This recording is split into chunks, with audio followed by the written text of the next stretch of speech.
Ladies and gentlemen, this is AllLogarithmsEqual with another production. Another 2 triple up arrow 2 misconceptions about mathematics.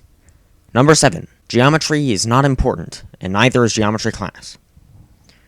In reality, geometry is a very interesting subject, and if you study it independently, say by looking directly at the Elements, the famous book written by Euclid himself, or the other papers published by mathematicians throughout history, you can gain a true appreciation for the mathematical theorems that are demonstrated there.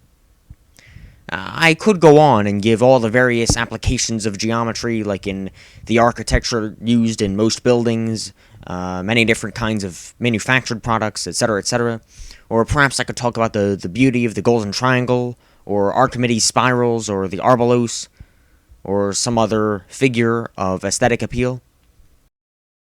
But the real reason we study it is not at all for its applications, but rather to become more knowledgeable, curious human beings who like to explore truth, in any world, in any framework, anywhere, and everywhere. And studying the mathematical approach to geometry, which is what could ideally be done in geometry class, helps us think in this kind of logic-oriented, creative way that is needed in pure mathematics, not to mention other STEM-related fields.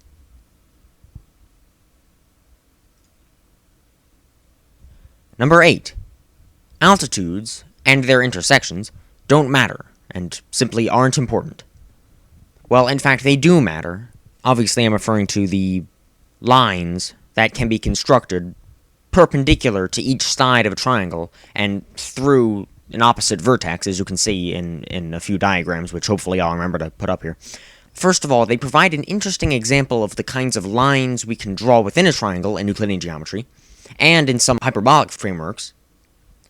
And as it happens, altitudes prove to be very important in Archimedes' Book of Lemmas, which you can hear me talk about in a separate series to which I'll leave a link. Number 9. Math is the same as math class. The activities done in math class, and the small number of topics selected for public school math curricula, are, in reality, very far from the actual activities and subjects which real mathematicians participate in and discuss on a daily basis. In a very ironic kind of twist, this statement appears to be neglected and disregarded by the public at large, particularly when people say things like they hate math, or that math is hard. You know, these kinds of ridiculous kind of slogans or something, or mantras that are just repeated, and really they're statements that are simply immature and have very little meaning, and hardly any basis in reality.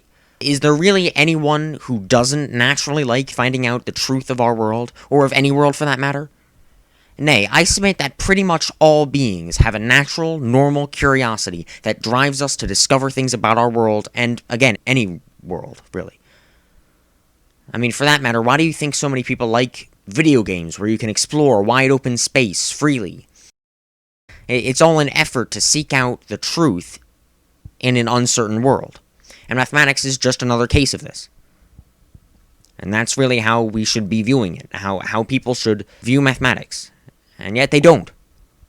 You know, and a part of the reason might be because what we do in math class is just so vastly different, and such a twisting of what real development of pure mathematics is.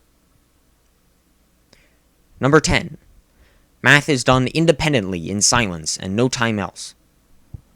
This is simply a misconception. There are numerous instances of famous mathematicians throughout history collaborating on mathematical research, and countless more examples of everyday mathematicians working together on mathematical problems together, or at least discussing them, you know, in groups. My point is, it doesn't have to be a purely independent activity. In fact, there were many mathematicians, and continue, you know, there still are many mathematicians who like the environment in which they can discuss these open mathematical problems, or even if it's a solved problem, you know, these kinds of mathematical problems that really make us think, you know, even if they're just in the form of puzzles or things like that.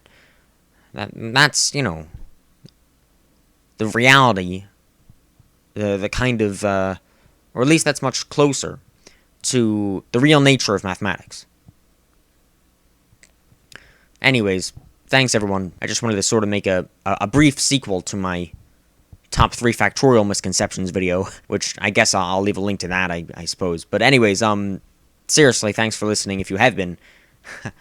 You know, if you've made it this far, thanks, and obviously I'll appreciate any feedback. But yeah, that's about it. See you all later.